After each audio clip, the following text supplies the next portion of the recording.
উখিয়ায় 1 লাখ রোহিঙ্গার সাথে ইফতার, জাতিসংঘ মহাসচিব ও প্রধান উপদেষ্টার। ঢাকায় আনুষ্ঠানিক বৈঠকে প্রত্যাবাসন নিয়ে আলোচনা। নারী নিপীড়নে জড়িতরা আঁতাত করে আড়ালে থেকে যায় বললেন মির্জা আব্বাস। দেশ চলছে খুঁড়িয়ে খুঁড়িয়ে, জামাত আমিরের মন্তব্য। মাগুরায় শিশু আসিয়ার মৃত্যুতে বিভিন্ন স্থানে কর্মসূচি, দোষীদের দ্রুত বিচার দাবি। শোকসন্তপ্ত পরিবারের পাশে মহিলা দলের নেত্রীরা। আরও বেড়েছে চালের দাম, সিন্ডিকেটকে দায়ী করলেন বিক্রেতারা। স্বাভাবিক হতে শুরু করেছে ভোজ্য তেলের সরবরাহ। ঈদ সামনে রেখে বাসের অগ্রিম টিকিট বিক্রি শুরু, অনলাইনে শুরু ট্রেনের টিকিট বিক্রিও। ছুটির দিনে মার্কেটে ঢল।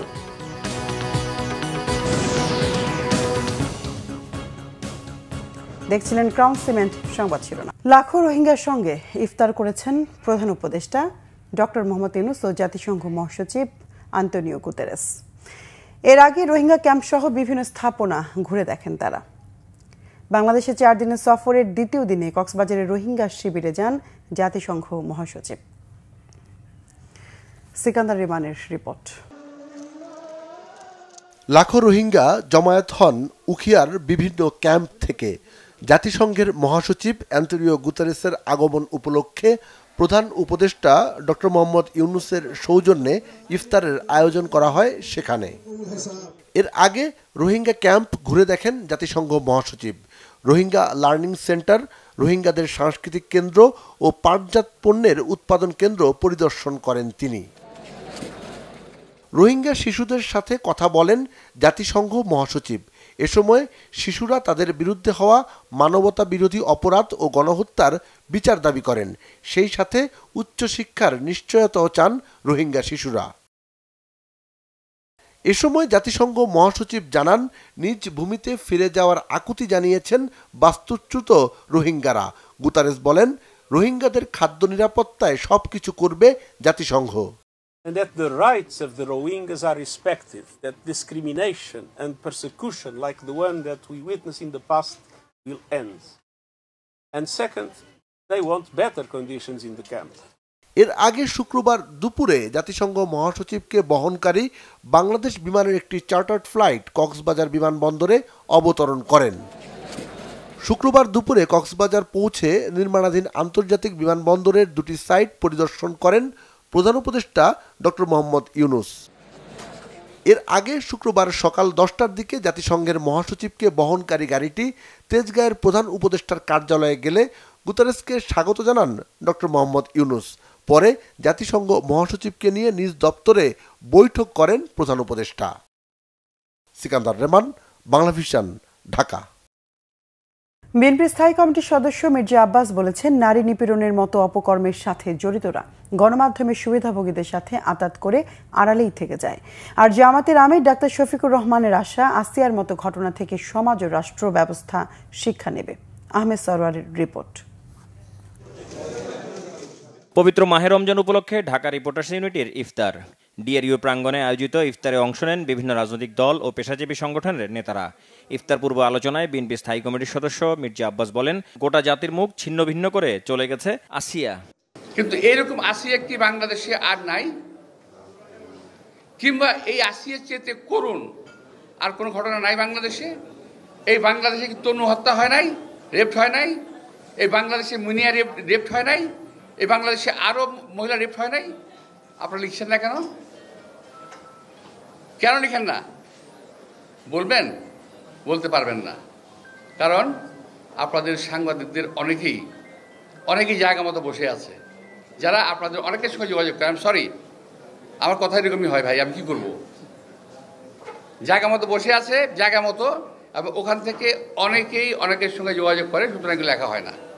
আলোচনায় জামাতের আমির ডাক্তার শফিকুর রহমান বলেন, রাষ্ট্রের স্তম্ভগুলো অকেজো হয়ে যাওয়ায় দেশ খুঁড়িয়ে খুঁড়িয়ে চলছে। এই অবস্থায় রাজনীতিবিদদের অবশ্যই আত্মসমালোচনার প্রয়োজন। তার পাশাপাশি গণমাধ্যমে যারা আছেন তাদেরও বুক টান করে দাঁড়ানো দরকার। আপনার সমালোচনা আপনার ভাষাই করুন, আপনি যে ভাষাটা পছন্দ করেন, আপনার কৌশলে আপনি করুন, যে কৌশল আপনি নিজের জন্য, আপনার গণমাধ্যমের জন্য উপকারী মনে করেন। তবে সব কিছুর ঊর্ধ্বে আমরা যেন দেশের স্বার্থটাকে বিবেচনায় রাখি। এদিকে রাজনীতিবিদ, কূটনীতিক ও বিশিষ্ট ব্যক্তিদের সম্মানে ইফতারের আয়োজন করে বাংলাদেশ খেলাফত মজলিস।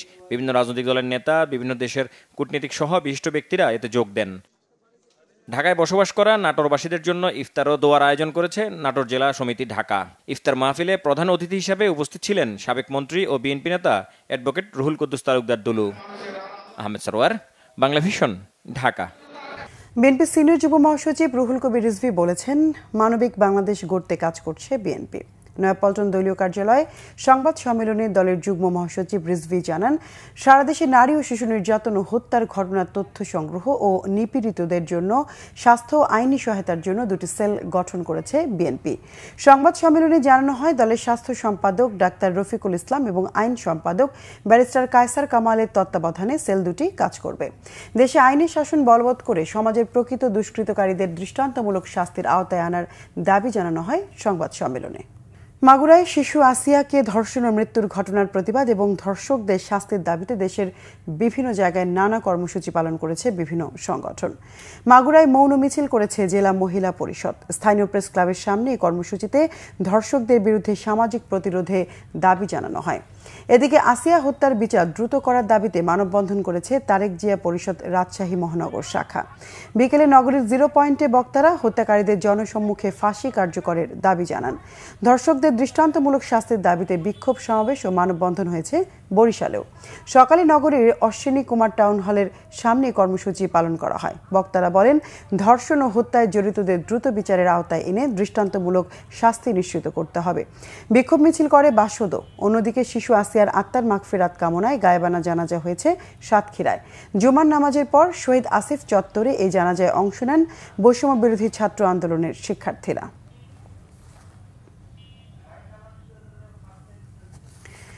মাগুরায় শিশু আসিয়ার শোকসন্তপ্ত পরিবারের সাথে দেখা করেছেন মহিলা দলের নেত্রীরা। তারেক রহমানের পক্ষ থেকে আসিয়ার স্বজনদের সমবেদনা জানান তারা। সকালে আসিয়ার মায়ের সাথে দেখা করে মহিলা দলের সভাপতি আফরোজা আব্বাস বলেন, অতীতে ধর্ষকদের যথাযথ বিচার না হওয়ায় এই ধরনের সামাজিক অপরাধ বন্ধ হচ্ছে না। এ সময় আসিয়ার মায়ের হাতে বিএনপির ভারপ্রাপ্ত চেয়ারম্যান তারেক রহমানের পক্ষ থেকে আর্থিক সহায়তার চেক তুলে দেন আফরোজা আব্বাস। পরে জুলাই আগস্টের গণ অভ্যুত্থানে মাগুরার প্রথম শহীদ জেলা ছাত্র দলের যুগ্ম আহ্বায়ক মেহেদী হাসান রাব্বির বাড়িতে যান, তার পরিবারকে সান্ত্বনা দেন। এই সহিংসতাটা বন্ধ হবে তখনই যখন দৃষ্টান্তমূলক শাস্তি পাবে যারা সহিংস ঘটনাগুলো ঘটাচ্ছে। এদের জন্য জনসমক্ষে ফাঁসির কাজটা ঝুলানো হতো, 2-1টা শুরু হলেই এই সহিংসতা কমে যাবে। তাহলে আমরা নারীরা নিরাপদ বোধ করব। কারণ এখন এই দেশ এমন একটা দেশে বসবাস করছি আমরা, শেখ হাসিনা এমন একটা দেশ সৃষ্টি করে গেছে যে ধর্ষণ করলেই তাকে পুরস্কৃত করা হতো, যেখানে একটা শিশু বাচ্চা থেকে বয়স্ক বৃদ্ধা পর্যন্ত ধর্ষণের শিকার হয়েছে। এই যে আসিয়ার ধর্ষণের পরে 8 বছরের আরো 2-3টা বাচ্চা ধর্ষিত হয়েছে। একটা বয়স্ক মহিলা তাকে বাসের মধ্যে ধর্ষণ করে তাকে মেরে ফেলা হয়েছে। তো এখানে যে দেশে এখন হাসিনা এমন একটা সিস্টেম শুরু করে গেছে যে শিশু বাচ্চা থেকে বয়স্ক কেউই নিরাপদ না।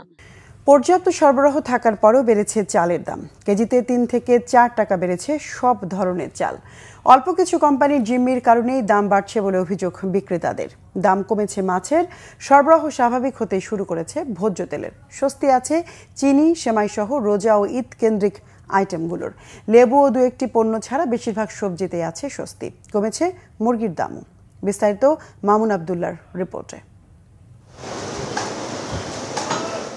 দীর্ঘদিন চালের বাজারে স্বস্তি বিরাজ করলেও আবারও চড়েছে পণ্যটির দাম। আমদানি স্বাভাবিক থাকার পরেও কেজিতে 3 থেকে 4 টাকা বেড়েছে বেশিরভাগ চালের দাম। বিক্রেতারা বলছেন, অল্প কিছু কোম্পানির একচেটিয়া বাজারজাতের কারণেই বাড়ছে চালের দাম। সহসাই কমার সম্ভাবনা দেখছেন না তারা। বিয়ার আটায় আপনার মোটা চাল, এই যে মিনিকের চাল 3-4 টাকা প্রতি কেজি দিতে পারছে হিসাবে করে। 84-85 টাকা ওরা মেইলে রেট করছে, আনতে আরও 2 টাকা কর, 85-86, তার মানে 90 টাকা করে ফেলছে 1 কেজি চাল। আর সিজন আসতে এখন আরও 1-1.5 মাস, মিনিমাম 1-1.5 মাস বাকি আছে। এই 1-1.5 মাসের ভিতর তারা আমার মনে হয় 100 টাকা কেজি করবে। আমার 42-43 চলতে আছে রানিং, আমি ব্যবসা করতে আছি। আমরা সিজনে চালের দাম কম পাইছি। এখন এই কর্পোরেট কোম্পানিগুলো নাম পারমিশন দেওয়ার পরে তারা কিন্তু কৃষকের দিকে চাল বেশি দামে কিনা গোড়াজত করে রাখে, তার চেয়ে তারা বেশি মুনাফা করার জন্য। কিন্তু এটা মেলারা তখন দিয়ে এরকম করে নাই। স্বস্তি মাছের বাজারে কেজিতে 1 থেকে 200 টাকা কমার কথা বলছেন বিক্রেতারা। তবে ক্রেতাদের মাঝে আছে মিশ্র প্রতিক্রিয়া। কমার কিছু দেখতেছি না তো, মাছ তো একই অবস্থা দেখতেছি, দাম আগে যেরকম মনে হয় একই অবস্থা। খুব বেশি এক্সপেন্সিভ বলা যাবে না, বাজার স্থিতিশীল আছে, 2-1টা পণ্য ছাড়া আর কি। এবার আগেই কিনে আছি আমরা 1000 টাকা কেজি কিনে আছি, আজকে বেচলাম 700 টাকা কেজি, কেজিতে 200-300 টাকা কমছে। কিছুদিন ভোজ্য তেলের বাজার অস্থিতিশীল থাকলেও এখন সরবরাহ স্বাভাবিক। চিনি, সেমাই ও ঈদের সময়ে প্রয়োজনীয় পণ্যের দাম আছে নাগালের মধ্যেই। সেমাই, পোলাও চাল, সমেত ঈদ, এগুলো চাহিদা ভালো। ছোলার দাম কমছে 100 টাকা কেজি, চিনি 120 টাকা কেজি, সাদা চিনি, লাল চিনি প্যাকেট 140 টাকা কেজি, সরবরাহ ভালো আছে। ঈদের আইটেমের মোটামুটি আল্লাহর রহমতে এবার অনেক কম, কোনো কিছু বাড়ায় নাই, আগের মতোই দাম আছে। সবজির বাজারে লেবু, বেগুন সহ 2-1টি পণ্যের দাম বাড়লেও স্থিতিশীল বেশিরভাগ সবজির দাম। আগে ওজার মধ্যে অনেক দাম প্রথমের দিকে গেছে, এখন মোটামুটি সহন পর্যায়ে আছে। এখন মোটামুটি ভালো, শুধু লেবুর দাম একটু বাড়তি। টমেটো হলো 20 টাকা কেজি চলে, উস্তাটা হলো আপনার 60 টাকা কেজি পাইকারি। ব্রয়লার মুরগি 10 টাকা কমে 190 টাকা এবং সোনালী কেজিতে 30 টাকা কমে 280 টাকা বিক্রি হচ্ছে। মামুন আব্দুল্লাহ, বাংলা ভিশন, ঢাকা। ঈদ সামনে রেখে বাসের অগ্রিম টিকিট বিক্রি শুরু হয়েছে আজ থেকে। প্রথম দিনে মাগুরা, চুয়াডাঙ্গা, ঝিনাইদহ সহ দক্ষিণ পশ্চিমাঞ্চলের অগ্রিম টিকিট বিক্রি বেশি। ছুটির দিন হওয়ায় টিকিট বেশি বিক্রি হচ্ছে বলে জানান পরিবহন সংশ্লিষ্টরা। শুরু হয়েছে ট্রেনের টিকিট বিক্রিও, তবে শতভাগ টিকিটই অনলাইনে ছাড়ায় ভিড় নেই রেল স্টেশনে। আরও জানাচ্ছেন মোবাশ্বের আহমেদ। ঈদ সামনে রেখে শুরু হয়েছে বাস ও ট্রেনের অগ্রিম টিকিট বিক্রি কার্যক্রম। কাউন্টারগুলোতে এখনও পুরোদমে টিকিট বিক্রি শুরু হয়নি, তবে প্রথম দিন গাবতলী বাস টার্মিনালে সকাল 9টা থেকে দক্ষিণ পূর্বাঞ্চলগামী পূর্বাশা ও রয়্যাল বাস কাউন্টারের সামনে টিকিট প্রত্যাশী যাত্রীদের দীর্ঘ লাইন দেখা যায়। ঈদযাত্রা ঝামেলামুক্ত করতে আগেভাগে টিকিট প্রত্যাশীরা ভিড় করছেন কাউন্টারে। নির্বিঘ্নে ও নির্ধারিত মূল্যে টিকিট কিনতে পারায় সন্তুষ্টি প্রকাশ করেছেন যাত্রীরা। আমি 4:15 গাড়ি পেয়েছি, মাশাআল্লাহ।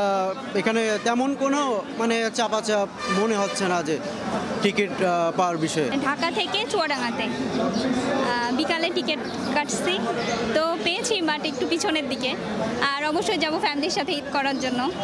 ছুটির দিন ও অগ্রিম টিকিট বিক্রির প্রথম দিন হওয়ায় বাসের টিকিট বিক্রি ভালো হচ্ছে বলে জানান পরিবহন সংশ্লিষ্টরা। আজকে ছুটির দিন, আজকে প্রথম ঈদের টিকিট ছাড়ছি, আজকে সারাটা একটু বেশি আছে। আমাদের সরকারি রেট অনুযায়ী বিক্রি হচ্ছে 750 টাকা। এসি গাড়ি বিক্রি হচ্ছে 1200, 1400, 1600। এক একটা গাড়ি এক এক রকম কোয়ালিটি। তবে টিকিট প্রত্যাশীদের কেউ কেউ অভিযোগ করেছেন দীর্ঘক্ষণ লাইনে দাঁড়িয়ে থেকেও কাঙ্ক্ষিত সময়ে টিকিট হাতে পাননি তারা। সিরিয়াল ছাড়াও আর কি টিকিট কাটার সুযোগ দিচ্ছে সামনে থেকে, এই ঘটনাটাই ঘটছে। তারা আসি প্রায় আধা ঘন্টার উপরে আসছে, কিন্তু এখানে মাঝে মাঝে কিছু সিরিয়াল ব্রেক করে মহিলাদের টিকিট দিয়ে দিতেছে আমাদের আগেই। এদিকে বাসের পাশাপাশি শুক্রবার থেকে ট্রেনের অগ্রিম টিকিট বিক্রিও শুরু হয়েছে। ট্রেনের টিকিটের শতভাগই বিক্রি হচ্ছে অনলাইনে। সকাল 8টা থেকে পশ্চিমাঞ্চল অংশের জন্য টিকিট দেওয়া হয়েছে। সেখানে আমাদের 15,773টা আসনের বিপরীতে টিকিট দেওয়া হয়েছে। আমার কাছে যে তথ্য আছে, 8টা থেকে 8:30টার ভিতরে 20 লক্ষের মতো হিট হচ্ছে। দুপুর 2টা থেকে অনলাইনে বিক্রি হচ্ছে দেশের পূর্বাঞ্চলের ট্রেনের অগ্রিম টিকিট। মোবাশ্বের আহমেদ, বাংলা ভিশন, ঢাকা। চট্টগ্রামে ঈদ উপলক্ষে পূর্বাঞ্চলের ট্রেনের অগ্রিম টিকিট বিক্রি শুরু হয়েছে। দুপুর 2টা থেকে শতভাগ টিকিট বিক্রি করা হয়েছে অনলাইনে। আজ বিক্রি হচ্ছে 24শে মার্চের টিকিট, 25শে মার্চের টিকিট বিক্রি করা হবে 15ই মার্চ, 26 মার্চের টিকিট বিক্রি করা হবে 16 মার্চ, 27 মার্চের টিকিট বিক্রি করা হবে 17 মার্চ, 28 মার্চের টিকিট বিক্রি করা হবে 18 মার্চ, 29 মার্চের টিকিট বিক্রি করা হবে 19 মার্চ এবং 30 মার্চের টিকিট বিক্রি করা হবে 20 মার্চ। এছাড়া রেলওয়ে কর্তৃপক্ষ আরও জানান, প্রতিটি আন্তনগর ট্রেনের আসনের অতিরিক্ত 25% স্ট্যান্ডিং টিকিট যাত্রা শুরুর আগে প্রারম্ভিক স্টেশন থেকে পাওয়া যাবে। একজন যাত্রী একবারে সর্বোচ্চ 4টি টিকিট কিনতে পারবেন। ঈদ যাত্রার টিকিট কেনার পর তার ফেরত নেওয়া হবে না। বাংলাদেশ রেলওয়ের ওয়েবসাইট ও মোবাইল অ্যাপের মাধ্যমে টিকিট কিনতে পারছেন যাত্রীরা। শুক্রবারের ঈদ কেনাকাটার ব্যস্ত রাজধানী নিউ মার্কেট, বেড়েছে ক্রেতাদের ভিড়, সাথে বিক্রিও। পোশাকের দাম নিয়ে ক্রেতাদের মধ্যে রয়েছে মিশ্র প্রতিক্রিয়া, তবে তুলনামূলক সাশ্রয়ে কেনার কথাও বলছেন অনেকেই। সময়ের সাথে বিক্রি আরও বাড়বে প্রত্যাশা দোকানীদের। পলাশ তালুকদারের ক্যামেরায় ছুটির দিনের ঈদের কেনাকাটার বিস্তারিত জানাচ্ছেন নাবিল জাহাঙ্গীর। রমজানের দ্বিতীয় শুক্রবার রাজধানীর নিউ মার্কেটে ক্রেতাদের ভিড়। নিজের এবং প্রিয় মানুষের জন্য পছন্দের ঈদ উপহার কিনতে রোজা রেখে রোদ উপেক্ষা করেই মার্কেটে ছুটছে রাজধানীবাসী। নারী, পুরুষ কিংবা শিশু সব ধরনের ক্রেতার চাহিদা মাথায় রেখে ঈদ উপলক্ষে বাহারি রং আর ডিজাইনের পোশাকের কালেকশন নিয়ে এসেছেন দোকানিরা। ভিড় আছে জুতা, কসমেটিক, জুয়েলারি আর ঘড়ির দোকানেও। দরদাম করে পছন্দের পোশাক কিনতে রাজধানীর এই মার্কেটটি অনেক ক্রেতার কাছেই প্রথম পছন্দ। রাখবেন কত? বলেন কত দেবেন? 800 আমি করি একদম বলবো, একদম 1050 চলবে। ঈদের কালেকশন আর পণ্যের দাম নিয়ে ক্রেতাদের মধ্যে মতভেদ আছে, তবে এই মার্কেটের দাম কিছুটা সাশ্রয়ী জানালেন অনেকেই। অনেকদিন মাঝখানে আসা হতো না, এখন আবার আসছি এবং মানে খুব প্রাণবন্ত, মানে ভালো লাগছে। রিজনেবল প্রাইসে আমরা মানে আমাদের পছন্দের প্রোডাক্টটা পাচ্ছি। চশমা, ঘড়ি, পেন কিনবো। একটা পেন কিনেছি, জুতা কিনবো, 3 পিস কিনবো, গাউনও কিনবো। আগের বছরের থেকে এবছর খুব নতুন নতুন কালেকশন আসছে, ভালোই লাগতেছে। প্রচুর মূল্য, মানুষেরও ভিড় প্রচুর। কালেকশন খুবই ভালো, বাট অনেক ভিড়, এখানে ঠিকমতো কেনাকাটা করা যাচ্ছে না। কালেকশন তো ওই পাকিস্তানি হয়ে গেছে, আর দাম খুবই চড়া। কয়েকদিন যাবত শপিংই করতেছি, কিন্তু কিছু কিনতে পারি নাই। দাম, ওরা তো দাম ছাড়ে না। দামের বিষয়টা যত না মানে ভেরি করতেছে, তার চেয়ে বেশি ভেরি করতেছে আপনার পছন্দটা। বিক্রি বাড়লেও দোকানিরা বলছেন কাঙ্ক্ষিত লক্ষ্য পূরণে এখনো অপেক্ষায় তারা। আমাদের প্রত্যাশামূলক না। আলহামদুলিল্লাহ মোটামুটি আজকে থেকে বাজার পরিবর্তন হয়েছে, মোটামুটি ভালো বেচা কিনা আছে এখন। আজকে ভিড় অনুযায়ী বাজারটাও ভালো যাচ্ছে অন্যান্য দিনের তুলনায়। ঈদ যত এগিয়ে আসবে কেনাকাটা তত বেশি জমে উঠবে, এমনটাই প্রত্যাশা নিউ মার্কেটের ব্যবসায়ী ও দোকানীদের। নাবিল জাহাঙ্গীর, বাংলা ভিশন, ঢাকা। পথচারী ও ছিন্নমূল মানুষের জন্য রাজধানী 10 থেকে 12টি পয়েন্টে ইফতারের আয়োজন করে আসছে ভালো কাজের হোটেল। প্রতিদিন প্রায় 6000 লোকের জন্য ইফতারের আয়োজন করে এই সংগঠনের উদ্যোক্তারা। প্রায় 1 যুগ ধরে তারা রাজধানীতে ভালো কাজের বিনিময়ে খাওয়াচ্ছেন দুপুরের খাবার। বিস্তারিত জানাচ্ছেন শুভ খান। ইফতারের ঠিক আগ মুহূর্ত এভাবেই রাজধানীর 7 রাস্তার ও কাউরান বাজারের ফুটপাতে চলছে চলতি পথের মানুষ ও ছিন্নমূলদের জন্য ইফতার তৈরির তোড়ঝোড়। কিছু যুবক সারি সারি করে সাজিয়ে রাখছেন পানি, শরবত আর খাবারের প্যাকেট। 1 যুগ ধরে ঢাকার বিভিন্ন পয়েন্টে দুপুর ও রাতে খাবার দিয়ে পাশে থেকেছেন ছিন্নমূল মানুষদের। রমজানেও থেমে নেই সেই প্রচেষ্টা। অসহায় ও ক্ষুধার্ত মানুষের জন্য এই খাবার যেন নিয়ামত। চলতি পথের অনেকেই এই খাবার দিয়ে ইফতার সারেন। রাজধানীর বুকে এমন চিত্র দেখে অনেকটাই খুশি পথচারীরা। কাজ কামে আইছি, কাজ পাই নাই, তো আমার কাছে টাকা নেই, তখন আমি ভাবলাম কোথায় ইফতারি করব, কি করব, তাই যখন আমিও এখানে বসলাম। যারা দিতে আছে ওগুলোকে আমরা দোয়া করি ভালো। ইফতারের সময় এমন খাবার যেন রমজানের আমেজ এনে দিয়েছে ছিন্নমূল মানুষের মনে। এছাড়া পথচারীদেরও সময় মতো রোজা ভাঙার সুযোগ মিলছে এমন উদ্যোগে। যা দিতেছে আল্লাহ ইয়ে করুক, আর সবই দেখাইতেছে, ছোট বড় সবই হইতেছে। কারওয়ান বাজার সহ রাজধানীর বেশ কিছু পয়েন্টে নিয়মিত ইফতারের আয়োজন করে থাকেন ভালো কাজের হোটেলের উদ্যোক্তারা। আমাদের মেইন উদ্দেশ্য লক্ষ্য এইটাই যে যারা আমাদের এখানে খাবার খেতে আসে, খাবারটার বিনিময়ে তারা অন্তত দিনে একটু হলে ভালো কাজ করবে বা পরোপকার করবে। আর আমরা যদি বলি আমাদের সার্বিক উদ্দেশ্য কোনটা, তবে আমরা বলতে চাই যে ক্ষুধামুক্ত বাংলাদেশ একটা স্বপ্ন আমাদের জন্য। আমাদের কার্যক্রমটা মূলত 2009 সাল থেকে শুরু। এখন যেভাবে আমরা রেগুলারই আমাদের কার্যক্রম পরিচালনা করছি, তখন আসলে এইভাবে হয়ে উঠছিল না। তখন আমাদের যিনি প্রধান উদ্যোক্তা আছে আরিফুর রহমান শিহাব ভাইয়া, ওনারা হচ্ছে সপ্তাহে 1 দিন বা মাসে 1 দিন এভাবে ইভেন্টগুলো পরিচালনা করত। ইফতার সামনে রেখে মাগরিবের আজানের অপেক্ষায় শত শত মানুষ। রাজধানীর বেশ কিছু পয়েন্টে এভাবেই চলতি পথের মানুষদের ইফতারের ব্যবস্থা করেছেন ভালো কাজের হোটেল নামে পরিচিত সেই উদ্যোক্তারা। তারা যেমন দুপুরে খাবারের ব্যবস্থা করে থাকেন রাজধানীর বেশ কিছু পয়েন্টে, ঠিক তেমনি রাজধানীর বেশ কিছু পয়েন্টে রমজানেও ইফতারির ব্যবস্থা করেছেন। দীর্ঘ 1 যুগেরও বেশি সময় ধরে এমন কাজ করে আসছেন ভালো কাজের হোটেলের উদ্যোক্তারা। তাদের জন্য সবসময় শুভকামনা। শুভ খান, বাংলা ভিশন, ঢাকা। বিএনপি চেয়ারপারসনের পররাষ্ট্র বিষয়ক উপদেষ্টা কমিটির বিশেষ সহকারী ইঞ্জিনিয়ার ইশরাক হোসেন বলেছেন, জুলাই আগস্ট অভ্যুত্থানে ফ্যাসিবাদী শেখ হাসিনার পতন ও পালিয়ে যাবার ঘটনাকে যারা একক কৃতিত্ব বলে দাবি করছেন তা ঠিক নয়। বগুড়ার শিবগঞ্জ উপজেলার মোকামতলা উচ্চ বিদ্যালয় মাঠে ইউনিয়ন বিএনপির ইফতার মাহফিলে তিনি একথা বলেন। ইশরাক হোসেন আরও বলেন, ৭১-এর ৯ মাসে লাখো মানুষ রক্ত দিয়ে স্বাধীন করা দেশ ও শেখ হাসিনাও তার সঙ্গপাঙ্গরা লুটপাট করে শেষ করে দিয়েছে। তার বিরুদ্ধে দীর্ঘ ১৫ বছর সবাই মিলে সংগ্রাম করে রক্ত দিয়ে শেষ পর্যন্ত বিজয় এসেছে। অনুষ্ঠানে বক্তব্য রাখেন শিবগঞ্জ উপজেলা বিএনপির সভাপতি মীর শাহে আলম।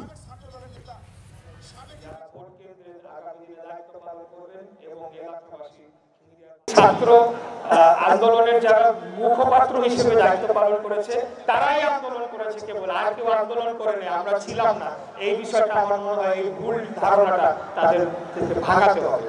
আমরা আমাদের ইতিমধ্যে আমাদের নেতা দেশনায়ক জনাব তারেক রহমান যে নতুন দল এসেছে তাদেরকে স্বাগত জানিয়েছে, আমিও তাদেরকে স্বাগত জানাই। গণহত্যা খুনি হাসিনা চালিয়েছে, নিরীহ শিশুদের উপরে গুলি করার যে অর্ডার দিয়েছে, আমাদের সেনাবাহিনী এবং বিভিন্ন বাহিনীকে যে গুলি করে হত্যা করার নির্দেশ দিয়েছে সাধারণ ছাত্র জনতার উপরে, সেটার বিচার অবশ্যই হতে হবে এবং বাংলাদেশের মাটিতে খুনি হাসিনা এবং তার দোষরদের সর্বোচ্চ বিচার নিশ্চিত করার মাধ্যমে বাংলাদেশ জাতীয়তাবাদী দল বাংলাদেশকে কলঙ্ক মুক্ত করবে ইনশাআল্লাহ, এটা আমি গভীরভাবে বিশ্বাস করি।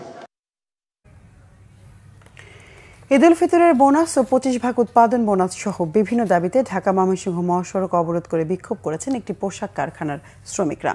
সকাল 10টা থেকে গাজীপুরের তেলিপাড়ায় আন্দোলনে নামেন স্মক্স নামে একটি সোয়েটার কারখানার শ্রমিকরা। পুলিশ জানায় সকাল 8টায় শ্রমিকরা কাজে যোগ না দিয়ে ঈদ বোনাস সহ বিভিন্ন দাবিতে আন্দোলনে নামেন। এক পর্যায়ে তারা বিক্ষোভ মিছিল করে ঢাকা ময়মনসিংহ মহাসড়কে অবস্থান নেয়। পরে সকাল 10টা থেকে শ্রমিকদের অবরোধের কারণে মহাসড়কে দীর্ঘ যানজটের সৃষ্টি হয়। এতে ভোগান্তিতে পড়েছেন শত শত যাত্রী। অনেকেই হেঁটে বা বিকল্প উপায়ে গন্তব্যে পৌঁছাতে চেষ্টা করেছেন। এদিকে আন্দোলনরত শ্রমিকদের অভিযোগ, কারখানায় প্রায় 1200 শ্রমিক কাজ করছেন।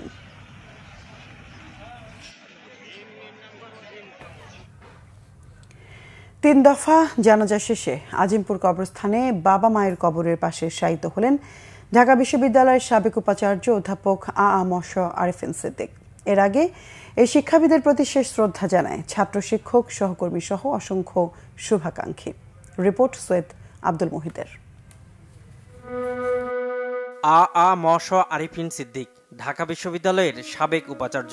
বৃহস্পতিবার রাতে রাজধানীর ইব্রাহিম কার্ডিয়াক হাসপাতালে মারা যান এই শিক্ষাবিদ ও গণমাধ্যম ব্যক্তিত্ব। তার প্রথম জানাজা হয়েছে রাজধানীর সেন্ট্রাল রোডে নিজ বাসভবনের সামনে বাইতুল আকসা জামে মসজিদে। সকাল 11টায় এতে অংশ নেন পরিবারের সদস্য, ঢাকা বিশ্ববিদ্যালয়ের উপাচার্য ডক্টর নিয়াজ আহমেদ খান ও বিশ্ববিদ্যালয়ের শিক্ষক শিক্ষার্থীরা। জানাজা শেষে উপাচার্য নিয়াজ আহমেদ খান জানান, সার্বিক নিরাপত্তার বিষয়টি বিবেচনা করে ঢাকা বিশ্ববিদ্যালয় এলাকায় জানাজার ব্যবস্থা করা হয়নি। সার্বিক পরিস্থিতি বিবেচনা করে পরিবারের সিদ্ধান্তক্রমে তাকে এই দুটো জানাজা পরিবার সিদ্ধান্ত নিয়েছেন এবং সে অনুযায়ী তার কবরের যে স্থান সেটিও পরিবারের সিদ্ধান্ত হয়েছে আমাদের সাথে আলাপের মাধ্যমে, এবং আমরা সিদ্ধান্তকে শ্রদ্ধা জানাই, সম্মান জানাই এবং আমরা সেই সিদ্ধান্তের অনুগামী থাকব। পরে ধানমন্ডির ঈদগাহ মসজিদে দ্বিতীয় জানাজা অনুষ্ঠিত হয়। বিভিন্ন শ্রেণী পেশার মানুষ, মরহুমের সহকর্মী, অসংখ্য ছাত্র, শিক্ষক, শুভাকাঙ্ক্ষী এতে অংশ নেন। পরে মরহুমের রুহের মাগফিরাত কামনা করে দোয়া করা হয়। মসজিদের বাইরেও আরেক দফা জানাজা হয় ঢাকা বিশ্ববিদ্যালয়ের সাবেক ভিসি আরিফিন সিদ্দিকের। তার প্রতি শ্রদ্ধা জানাতে কিছু সময় উন্মুক্ত রাখা হয়। আমাদের শিক্ষা জীবনের সবচেয়ে বড় পাওয়া আরিফিন স্যারের মতো একজন শিক্ষককে সান্নিধ্যে আসার সুযোগ হওয়া। উনি আমার সহকর্মী ছিলেন, একই সাথে একটা প্রগতিশীল রাজনৈতিক চিন্তাধারার মানুষ ছিলেন এবং উনি মানুষের উপকারে নিজেকে উৎসর্গ করেছেন। শিক্ষক ও গণমাধ্যম হিসেবে তার অবদানের কথা স্মরণ করেন সবাই। সৈয়দ আব্দুল মুহিত, বাংলা ভিশন, ঢাকা। মাহে রমজানের প্রতিদিনই জাতীয় মসজিদ বায়তুল মোকাররমে আয়োজন করা হয় গণ ইফতারের। ইসলামিক ফাউন্ডেশন ও বায়তুল মোকাররম জাতীয় মসজিদ মুসল্লি কমিটি সহ আরও কয়েকটি সংগঠনের পক্ষ থেকে করা হয় এই আয়োজন। এতে নির্দ্বিধায় অংশ নিতে পারেন মসজিদে আগত যে কেউ। এমন আয়োজনে শরিক হতে পেরে খুশি রোজাদাররাও। শুভ মাহফুজের রিপোর্ট। রাসূলুল্লাহ সাল্লাল্লাহু আলাইহি ওয়াসাল্লাম বলেছেন, রোজাদারের জন্য দুটি আনন্দঘন মুহূর্ত রয়েছে। একটি হলো ইফতারের সময়, অন্যটি হলো মহান আল্লাহর সঙ্গে সাক্ষাতের সময়। জাতীয় মসজিদ বায়তুল মোকাররমের রোজাদারদের ইফতারের মনোরম এই দৃশ্য যেন হাদিসের সেই বার্তাকেই বহন করে। রাস্তার মুসাফির থেকে শুরু করে সমাজের শীর্ষস্থানীয় ব্যক্তিসহ হাজার হাজার মুসল্লি একসঙ্গে বসে ইফতার করছেন এখানে।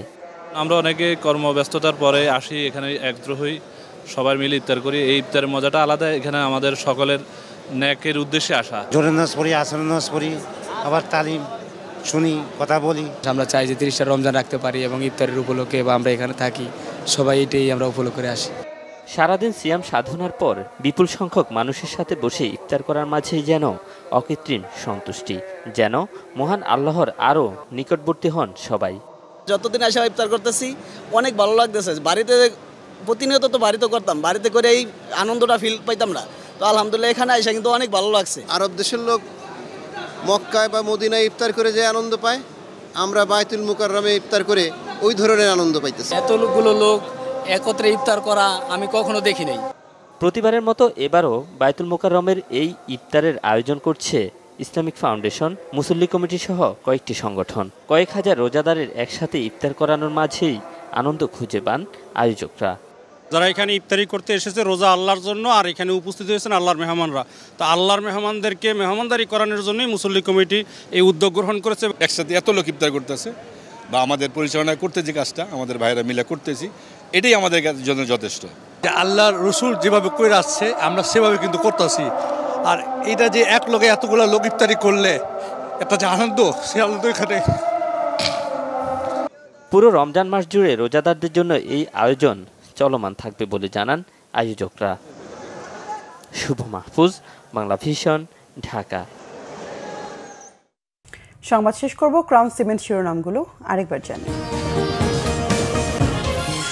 উখিয়ায় 1 লাখ রোহিঙ্গার সাথে ইফতার, জাতিসংঘ মহাসচিব ও প্রধান উপদেষ্টার। ঢাকায় আনুষ্ঠানিক বৈঠকে প্রত্যাবাসন নিয়ে আলোচনা। নারী নিপীড়নে জড়িতরা আঁতাত করে আড়ালে থেকে যায় বললেন মির্জা আব্বাস। দেশ চলছে খুঁড়িয়ে খুঁড়িয়ে, জামাত আমিরের মন্তব্য। মাগুরায় শিশু আসিয়ার মৃত্যুতে বিভিন্ন স্থানে কর্মসূচি, দোষীদের দ্রুত বিচার দাবি। শোকসন্তপ্ত পরিবারের পাশে মহিলা দলের নেত্রীরা। আরও বেড়েছে চালের দাম, সিন্ডিকেটকে দায়ী করলেন বিক্রেতারা। স্বাভাবিক হতে শুরু করেছে ভোজ্য তেলের সরবরাহ। ঈদ সামনে রেখে বাসের অগ্রিম টিকিট বিক্রি শুরু, অনলাইনে শুরু ট্রেনের টিকিট বিক্রিও। ছুটির দিনে মার্কেটে ক্রেতার ঢল। দর্শক, এ ছিল এখনকার মতো। পরের সংবাদ রাত 10:30। এর আগে 9টায় রয়েছে নিউজ 20, দেখার আমন্ত্রণ রইল। এছাড়া বাংলাভিশন সংবাদ ও সংবাদ সংশ্লিষ্ট অনুষ্ঠান দেখতে ভিজিট করুন www.bvnews24.com ও facebook.com/banglavisionnews এবং সাবস্ক্রাইব করুন youtube.com/banglavisionnews। এতক্ষণ সঙ্গে থাকায় ধন্যবাদ সবাইকে।